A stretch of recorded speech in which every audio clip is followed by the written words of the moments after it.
This is it. We're going back to corn.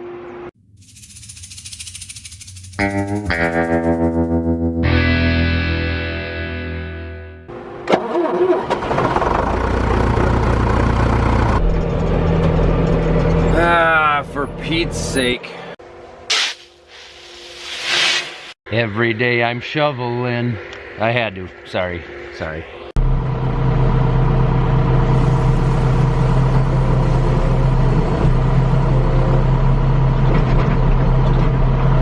One bucket down, 8 more to go. You know, if I could just get away with not operating a shovel for the rest of this fall, that would be great.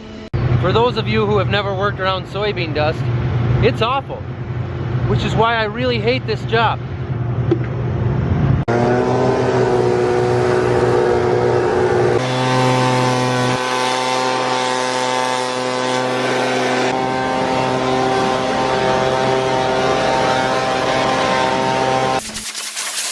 Time to pull it in, hit the 50 hours, and wash the windows.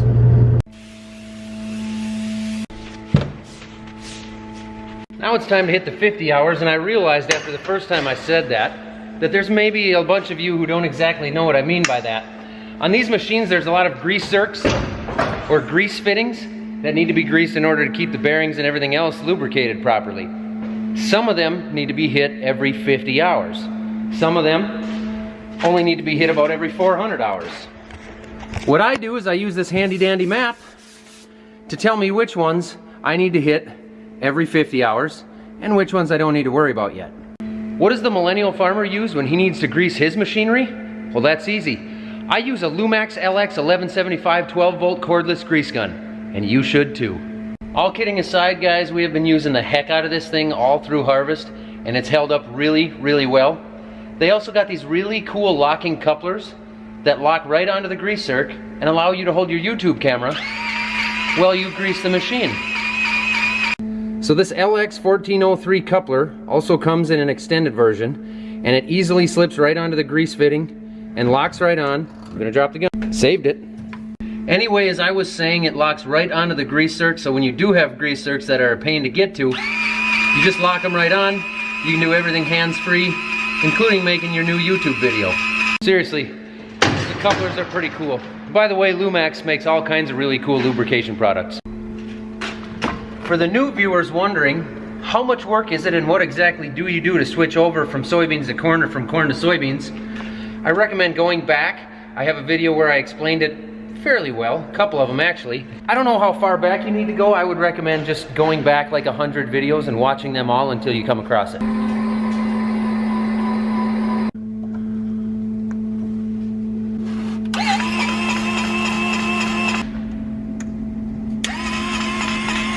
Time to drop the accelerator belt back down to the turtle. You doing okay over here, Tux? I didn't mean to wake you up. I cannot stand soybean dust. Well, that didn't last long.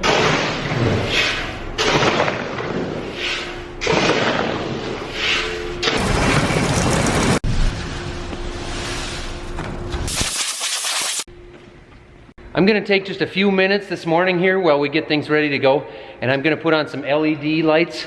I'm not gonna put them all the way around this thing because I wanna make sure they're gonna work with this thing, but I actually got a whole bunch of lights from Thomas LED work lights.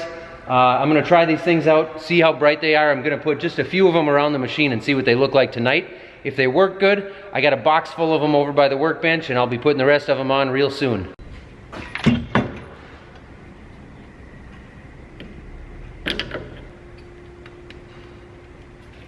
I think that'll work.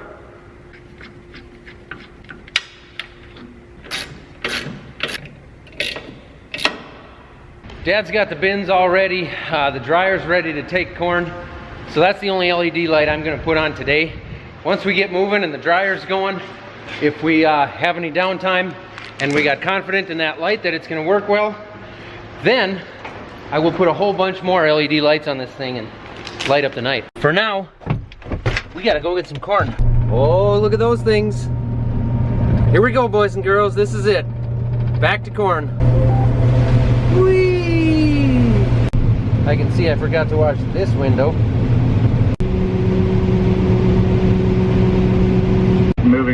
forward, it looks like the first half of the week is going to be pretty decent for harvest weather here. A few times a year we come across a plant that looks like this. It's like 4 feet taller than the rest of them. There it went. Now I know there's more going on there than just getting a different variety seed in the planter and having that come through. There's got to be some agronomists out there that can explain to me exactly what's going on there and what causes that. But I think I've seen 2 of them in this field, which is high. It's somebody explain to me what the deal is with that. I was not going to get empty before the end of this row. We've got some short rounds back here. And I did not want the grain cart stopping over there with 60,000 pounds of corn in it, because when we do that, we get stuck. 5 to 7. Do you want me to finish these 12 rows? Yep, I'm going over it halfway. I ain't gonna trust myself here. We don't need to be stuck this late in the game. It looks pretty dry in there, but this is a wet part of the field, so I'm just gonna make sure he's got room to get through here. That's it for this field.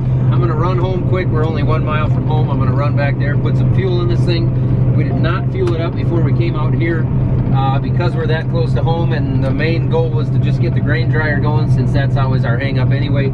So we're gonna go throw some fuel in as long as the grain dryer's going, jump across the road and start working on a field that we quit on when the corn was too wet. So hopefully the corn has dried down a few points and we'll be smooth sailing out there. I guess as long as we're back home putting in fuel, we'll put another bolt in that shield that's hanging down. If you watch my video from a couple of weeks ago, we had that bolt come out and had to fix that shield. I don't understand why that would come out again, but we're gonna find a bolt and throw a bunch of Loctite on that so that we don't have to do that again. As I'm cruising down the road to head to the fuel barrel, I figured I'd check and see, and I happened to notice Welker Farms just hit 100,000 subscribers. So congrats to Nick and the gang out there out west in Montana. Way to go, guys. It's like a cold start. There's your sunset, Josh. Nighttime corn harvest. Just about. Look at that. Would you look at it? Just look at it.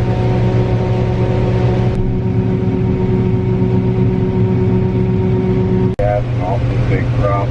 That whenever your carryout didn't come in close to $1 billion like some people were worried about. Well, there's my left side with the brand new LED light.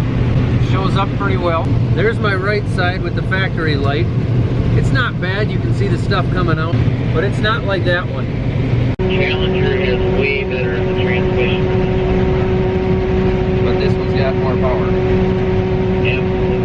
What we got is the electric motor coming out of the wet tank has gone bad, meaning we can't keep feeding the dryer right now. So we've got the bin guy coming out with a brand new motor to bolt the brand new motor on, but in the meantime we don't want the dryer to shut down, so we're going to just feed it slowly using the full semi that we've got. So once he gets home, which is less than a mile away, we're just going to keep feeding the dryer with that truck using that up until we get a motor. When we get to the end here in about 1,000 feet, I'll just empty out and you can take off and load that truck all into the yard. Sounds like Dad's having some issues trying to keep the dryer going by just running the truck, which I can understand. So we got the grain guy here. He did just get here now. He's throwing a motor on there now, but everything is full because the dryer's been shut down for a little bit. So we're full up on corn. We're done for the night. We're gonna pull this in the shop and hit this hard again tomorrow. I would say there's a noticeable difference in those lights. Holy cow. Well, that's it for us for the night. It's about 10:30 now. I'll just get up a couple of times, check on this dryer. Dad will get up a couple of times, make sure the moisture's coming out right and the pipes haven't blown apart. We'll be back at it again in the morning. Thanks for watching, guys.